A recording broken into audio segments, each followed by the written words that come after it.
Hi, everyone. Welcome in. So excited to have you here for our last, certainly not least, Spring Week of Action event with Thomas Jackson, our wonderful regional advisor at large for the LGBTQ plus community. Feel free to drop your name, pronouns, and where you're joining us from today in the chat. It is open to everybody, and we'd love to hear who we're talking to. It is also a community space, so as the presentation goes on, we'd love for you to send questions, comments in the chat. We'll get to them at the end if we can, and otherwise it'll just be a great conversation. So I wanted to introduce Thomas, who is a sophomore studying horticulture with a concentration in landscape design at North Carolina State University. He is from Charlottesville, Virginia, but lives in Raleigh, North Carolina for school. He has 2 cats and 13 chickens, and is also an avid plant dad. Just as a quick aside, as usual, the trigger warning, we will be discussing sexual violence today. I will be pasting some resources in the chat right now. Another note is that we will be recording this call, so you will be able to come back and check it out in the future on our YouTube channel. It's up to you to keep your camera on or off. However, we do ask that you stay on mute. And if at any point you want to leave or take a break, we are happy to welcome you back in. We know this is an intense topic, so no pressure to stay on at all times. And then one final thing, obviously the current administration came out with a letter earlier this week about the new Title IX. You know, we're talking about Title IX basically. And so just obviously I know not very much about it either. So next week on April 13th, we will be doing a virtual town hall at 12:30 p.m. Eastern to talk about what that means. So I'm going to post the link to that in the chat right now, in case anyone would like to sign up. And without further ado, I'm going to pass it on over to Thomas. Yay. Hi, everyone. So cool to see where you all are coming from. Oh my goodness. I don't even know people in some of these places. This is so cool. Nice to meet you all. I am going to share my screen for the PowerPoint. All right. Hopefully we can all see that. Can we all see that? All right. Looks like it's working. All righty. So the topic that we're talking about today is incorporating the IA. And the reason why I kind of titled it this was because when we talk about LGBT issues, that's often the length of the acronym is usually, we go LGBTQIA, and it's usually very tacked onto the end and not usually addressed in terms of LGBT or LGBTQ plus inclusion in sexual violence specific spaces. So the topic of today is talking about intersex and asexual identities in the context of sexual violence prevention, but also just in a general context, and how to be inclusive, you know, and oftentimes it is much easier, and a lot of times it too is much easier because it relates to expanding your knowledge base, which will be definitely the latter part of this. So let's start with some terminology.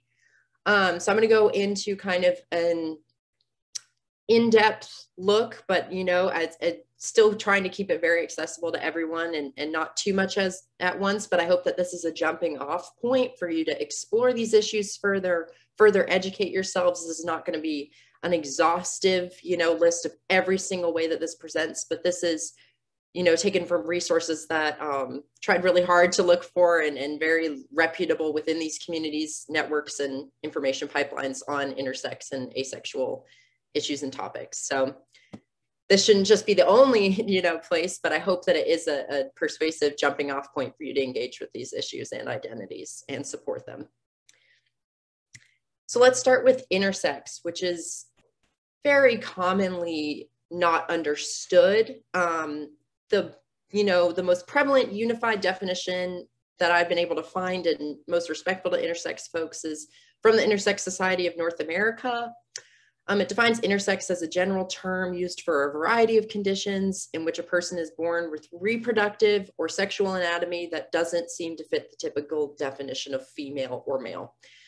This intersex anatomy doesn't always show up only at birth, but when it does show up at birth, there's a lot of, kind of typically malpractice processes where there's not a lot of consent, when a human has just been born, and some surgeries or hormone therapies are engaged with to assign a cisgender identity to an intersex person based on visible characteristics. It is not a term that is interchangeable with transgender.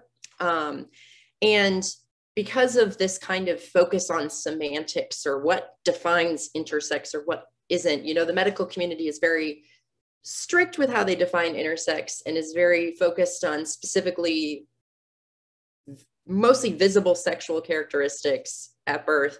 The Intersex Society of North America focuses less on semantics and what defines this word or what counts as an intersex person, which is just a nasty way to think about any identity.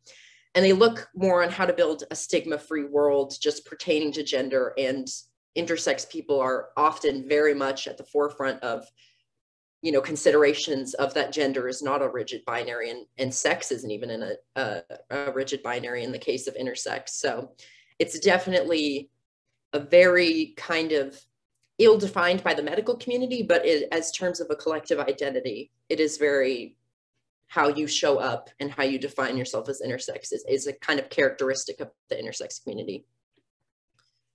And intersex is a socially constructed category that reflects biological variation. So this is just a natural phenomenon that humans are going to have biological variation. And the spectrum of gender that we often concern is also kind of applicable to the spectrum of sexual identity. So what people typically cite as, this is the science, it's a rigid binary because that's science, and we have male, female, doesn't often line up in the way that people are born. There are many different ways that intersex presents itself in metabolic differences, in sometimes people have mosaic genetics where certain cells are, male, XY.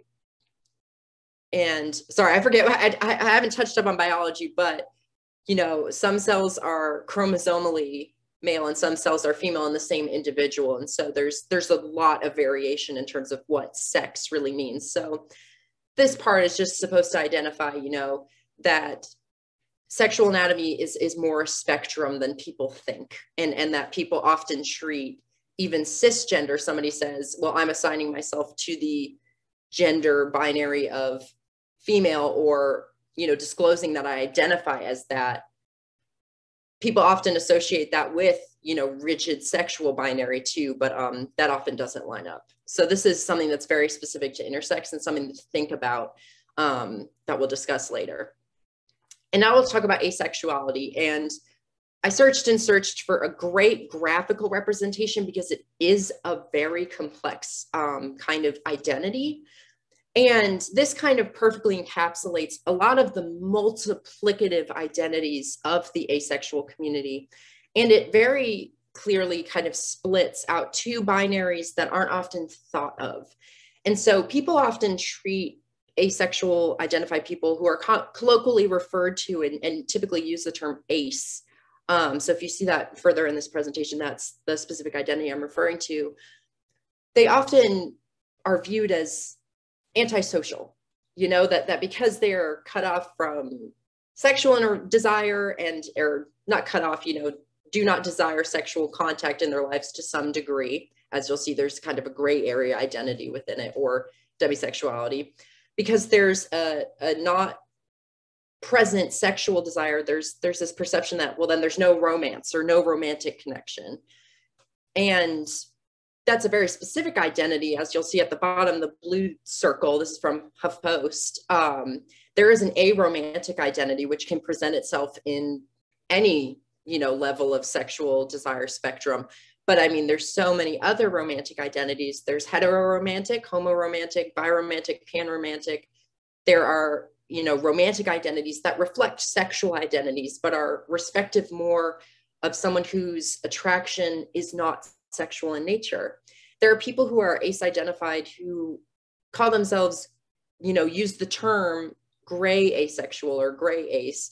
And this, identification is very much focused on an individual consideration of where they stand. And sometimes it's used in place, you know, I've had people that I know that are sometimes even have a little bit more sorry, I'm trying to find the perfect way to express this without overcomplicating a very clear graphic, but there's a lot of different terms that are kind of presented in the ACE community, and it's very much about kind of knowing the language. And demisexual is very much this interesting median to me, or midpoint of the sexual spectrum, where it is specifically sexual desire that is cultivated through a developed connection with somebody. So sexual desire isn't personally accessible to the individual unless a deep personal connection is achieved. And, you know, that can even present itself with aromanticism, where somebody, you know, is not as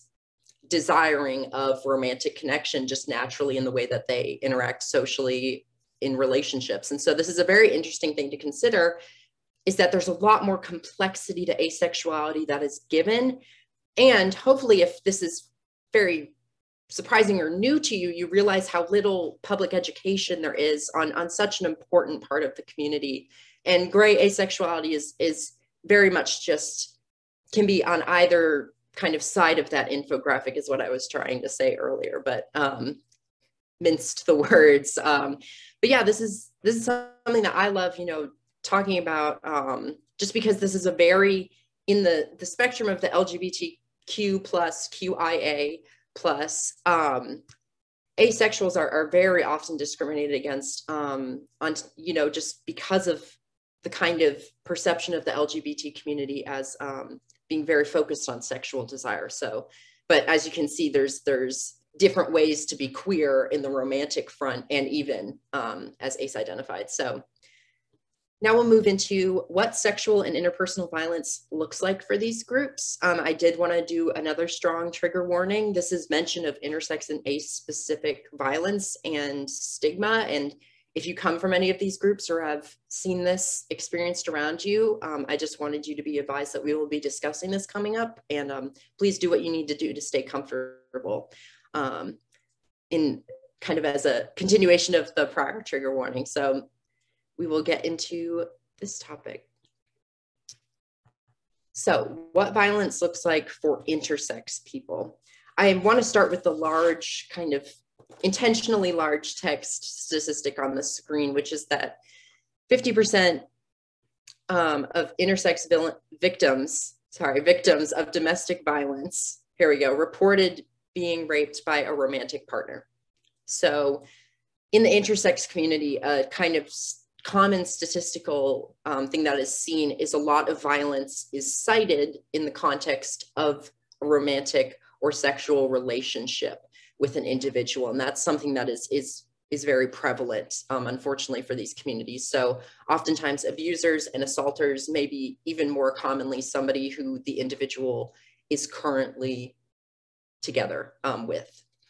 So ways that this presents beyond, you know, just typical understandings of sexual assault, sexual violence, sexual harassment. A very particular part of intersex identities is oftentimes intersex individuals do identify as cisgender. You know, they may choose freely to identify with the gender that they were assigned or medically assigned at birth and choose to live that way. But if their sexual anatomy maybe to their partner does not match this perceived idea of that cisgender identity, there is this threatening to expose identity that is typical of abusive relationships for intersex people, and often without consent or permission. You know, violation of consent is one of our most unifying parts of the sexual violence kind of world.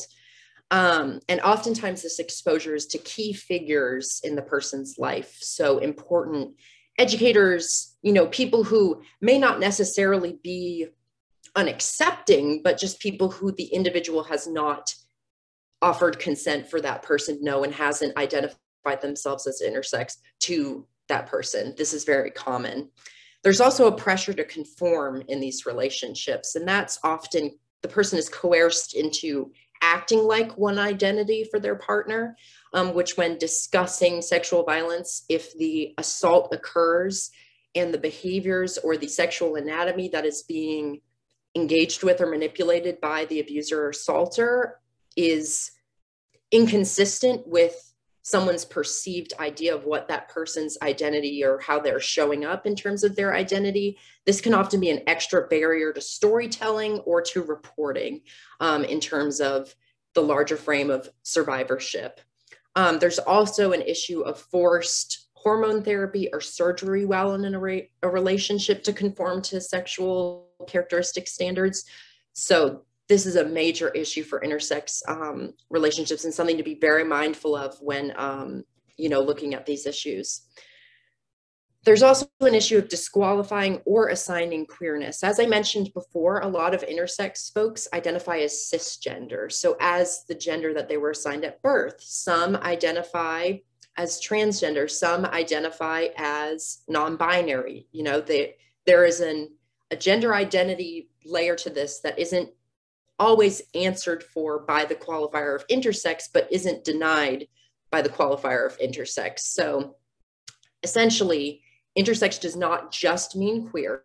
So an intersex individual can be heterosexual, can be heteroromantic, can be asexual, can have these other identities and still identify as intersex and be cisgender.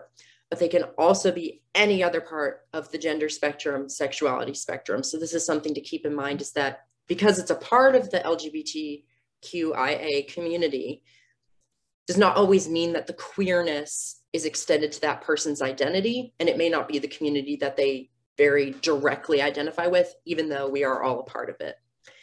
There's also an issue of accusational relationships, with which often intersex people are accused of tricking their abusers and assaulters or being deceptive due to possibly their physical differences with that abuser or assaulter's societal ideas. This is a similar issue to the transgender kind of frame of looking at sexual violence. And when we talk about, panic defenses, things like that, that is very similar. So that is a kind of a specific look at kind of the contextual places where sexual violence beyond harassment and assault in the classical understanding may occur, and extra kind of limitations to survivorship.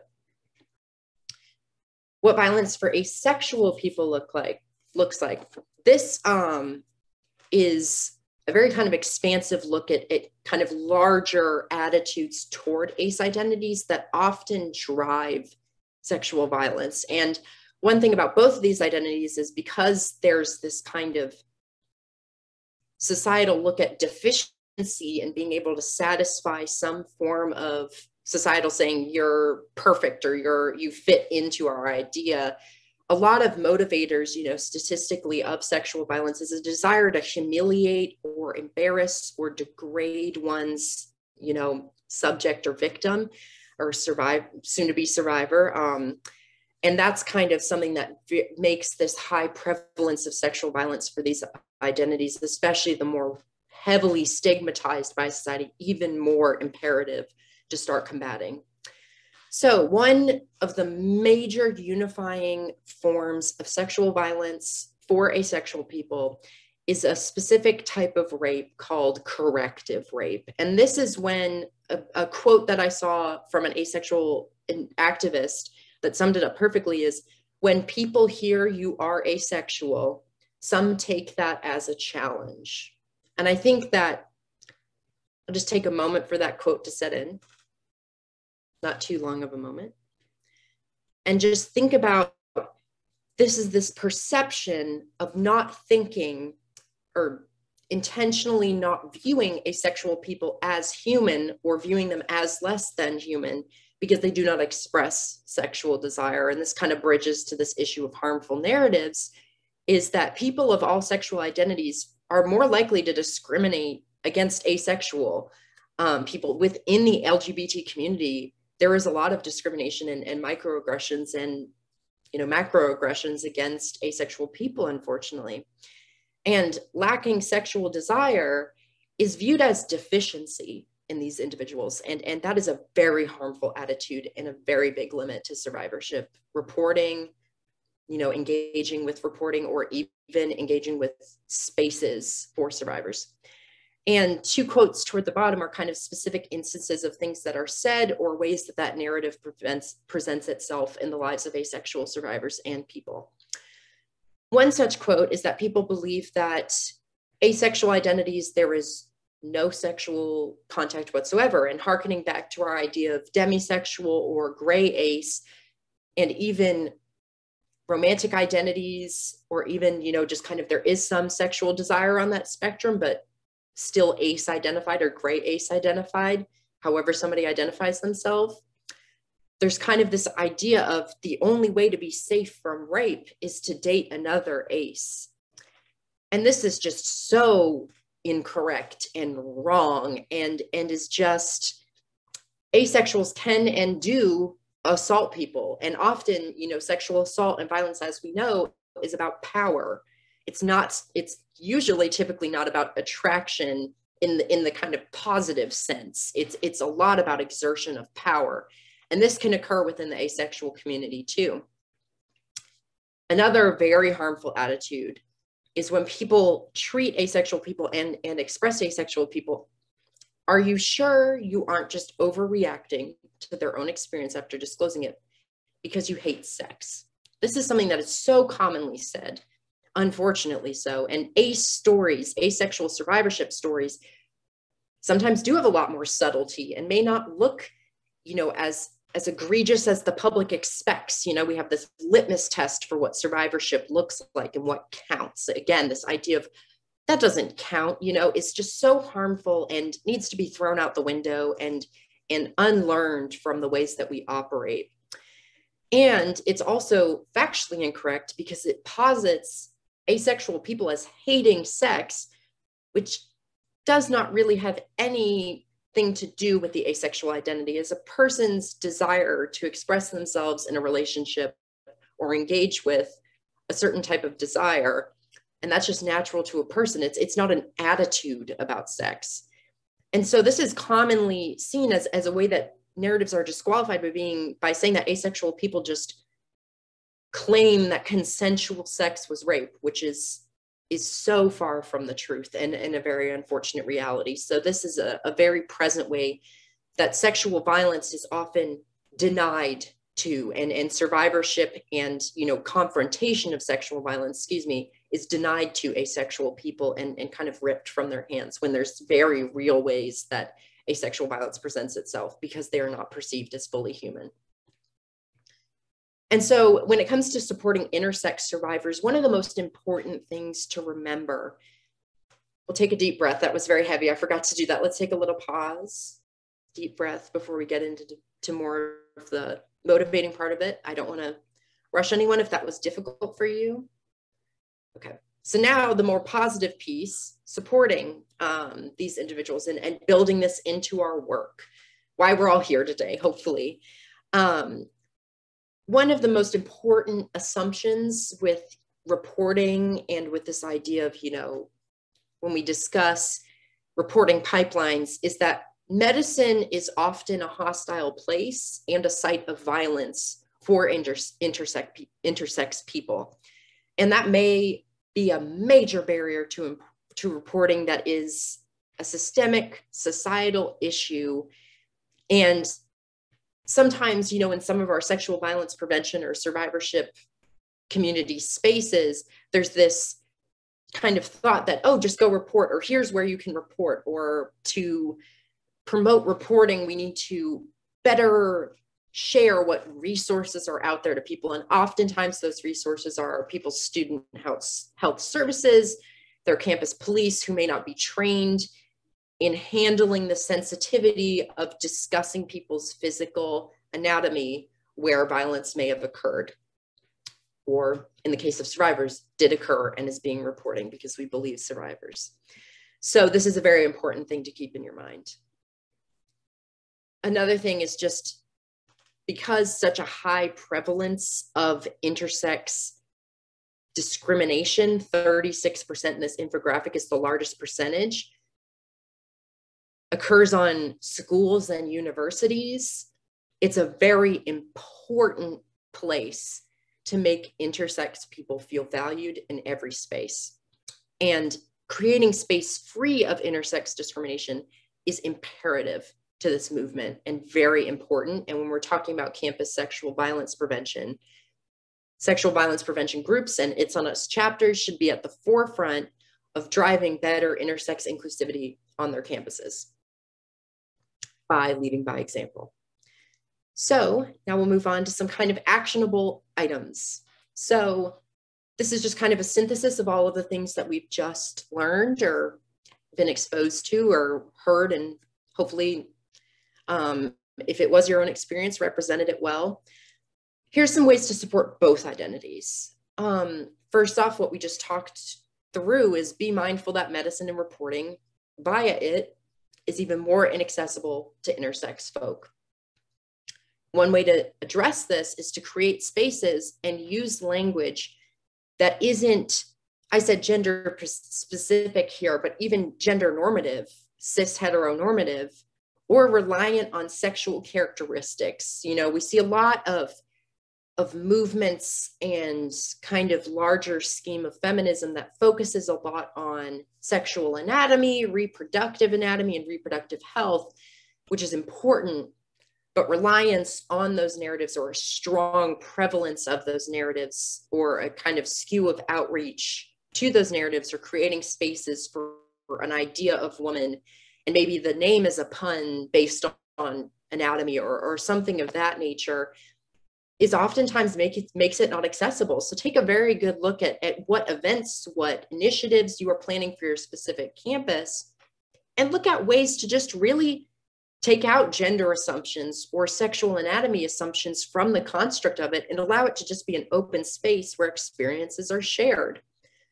Another way to help this is to go beyond this presentation. You know, I applaud you all for showing up here, and I really do hope that it encourages you to expand your knowledge base and start exposing yourself to information pipelines that kind of constantly provide you with information on these identities to expand your own view of what the landscape of survivorship looks like, and not even that, what the landscape of LGBT plus, Q plus, QIA plus, so many acronyms, but regardless what that landscape looks like, expose yourself to it, and kind of having that routine knowledge base will help you kind of undo and unlearn some of your own personal biases towards these groups that you may not see until you encounter one of those a member of one of those groups, or encounter an advocacy group for those groups. So if you have advocacy groups, specifically if you have intersex alliances or ACE alliances, involve them, plan events with them, you know, talk to them about outreach and kind of work with them to look through resources is a great way. Another piece is always trust a survivor as an expert on their own body and identity. Take them as they come. You know, make sure that if you're providing a space for stories to be disclosed, your reactions or your engagements with their story disclosure are not in any way hostile or coming from a place of surprise, or your questions aren't prying. You know, don't go beyond the level of comfort that the person has displayed with their own self-disclosure. So don't keep trying to dig for more details. You know, just sometimes people are so, you know, driven against, you know, prying and trying to really pick at details of assault, and may, you know, not hold true on that when it's an ACE or intersex identity. So definitely looking at the way that you treat these identities and the way that their stories show up is important. Another very, you know, pertinent way to support these identities is because violence is even more likely cited in the context of a relationship. Look at the publicity of your organization. Are you holding events that are very obviously sexual assault, interpersonal violence related? Are those on this person's calendar? You know, are these events that you want people to add to their calendars? You're sharing them with their calendar. Many times abusers may have access to these individuals' technology. And a good way to kind of prevent that is, you know, possibly just thinking about your membership, knowing your membership well, and creating alternative cover events. So, you know, if you have a space for survivors, you could come up with you know, not like a code name in the childhood I'm playing spy because I watched Spy Kids since, but just an alternative name for that space to make it seem more like a gathering space to keep that individual safe. Also, a great way to engage with these communities is to get feedback from those communities. You know, ideally, you're creating spaces that allow these people who identify with these communities to engage with your events. But as they start hopefully engaging with your organization, or already are, you're providing spaces for them to provide specific feedback. So, you know, in Google Forms, you're not just limiting LGBT to LGBT other, you know, which is just so famous for feedback forms, but you're really building out, assessing your membership, looking at your membership, and providing ways for people to give feedback or suggestions on how to improve your own org. That is important, is giving people from these communities who identify as intersex or asexual agency in this movement is very important. So just to finish with my section of the talk before we move into, I believe, the Q&A session, these are just two accounts that I follow regularly and get a lot of my kind of ongoing knowledge from. Gender Fender Bender on Instagram is an amazing activist and does really long Instagram reels, Instagram TV talks on issues affecting all LGBT identities, but LGBTQIA identities, but often intersex specific, and where a lot of my personal awakening to intersex issues and topics, current topics, came from. And at Asexuality on Twitter, but also their other social media is linked there, is the Asexual Visibility and Education Network. Also, some prior sources that I cited were the most prominent, the Intersex Society of North America was very helpful in terms of expanding knowledge base, and all of the other social media for the, I believe it's the AVN org are there. So thank you all so much. I know that was a whirlwind, but yeah, I hope you guys enjoyed that. Thank you so much, Thomas. That was wonderful. Unfortunately, just due to time, we've gone a bit over, and I want to be respectful of everyone's time. So if you do have any questions, in the chat, I just posted my email. You are welcome to email me, and I can connect you with Thomas to talk a little bit more. But again, thank you so much, Thomas, and thank you to everyone who logged on today. This was our final Spring Week of Action event, but it was certainly, you know, last but not least, this was awesome. Thank you so much. Thank you, guys. Thank you, everyone. Thank you, guys, gals, theys, all identities. Thank you so much for coming and engaging with this work. Thank you so much.